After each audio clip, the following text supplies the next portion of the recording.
बिल्कुल, आज जड़ांवाला में आज़ादी सहाफ़त के हवाले से केक काटा गया। हमारे साथ डॉक्टर काशिफ़ जो इस समय मौजूद हैं, इनसे जानते हैं इनके क्या ख़यालात हैं आज़ादी सहाफ़त के हवाले से। डॉक्टर साहब बताइएगा, आप क्या कहना चाहते हैं सहाफ़त के हवाले से? बिस्मिल्लाहिर्रहमानिर्रहीम। सबसे पहले तो यौम आज़ादी सहाफ़त पर मैं तमाम सहाफ़ी भाइयों को मुबारकबाद भी पेश करता हूँ और उन्हें ख़राज तहसीन भी पेश करता हूँ कि वो अपना किरदार मुआशरे की बेहतरी के लिए बखूबी निभा रहे हैं।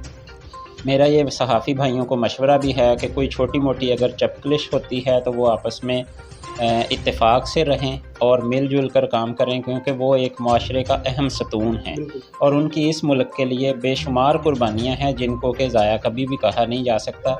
और जो इस मुल्क के लिए सहाफ़ी इस शोबे के लिए शहीद हुए हैं, उन शहदा को भी मैं ख़राज तहसीन पेश करता हूँ। जी, हमारे साथ प्रेस क्लब के सदर मौजूद है मलिक और फारूक अली साहब, उनसे जानते हैं आज़ादी सहाफ़त के हवाले से उनके क्या ख्यालात हैं। जी सर, बताइएगा आपके क्या ख्यालात हैं इस हवाले से? सबसे पहले तो मैं शुक्रिया अदा करता हूँ आज के इस दिन के मौका पर तमाम सहाफ़ी जो है लम्हा फ़िक्रिया ये सोच रहे होंगे कि इस मुल्क में सहाफ़ियों ने बहुत कुर्बानी दी है सहाफ़त की ज़िंदा रखने के लिए। मैं इस मौके पर अपने सहाफ़ी बरादरी को पैगाम देना चाहता हूँ कि इस मुल्क में जिस तरह आर्मी, पुलिस और दीगर फोर्स अपने अपने फ़राइज़ अंजाम दे रहे हैं, इसी तरह सहाफ़ी भी सुबह, दोपहर, शाम, रात के हर लम्हा अपने मुल्क के वक़ार और अपने मुल्क की बेहतरी के लिए काम कर रहे हैं। अदारों को इन्हें मुकम्मल तहफ़्फ़ुज़ देना चाहिए। अदारों को इन्हें हुकूमत को मुकम्मल फैसिलिटेट करना चाहिए।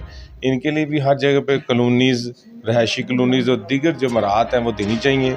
और इस मौके पर मैं ख़राज तहसीन और दिल की गहराइयों से दुआ गो हूँ, अल्लाह पाक उन शहदा को करवर करो जन्नत में जगह अता फरमाए जिन दोस्तों ने सहाफ़त के लिए, सहाफ़त की बेहतरी के लिए, अपने सहाफ़त के मकाम को बेहतर बनाने के लिए कुर्बानियाँ दी और आज इस दुनिया में नहीं है।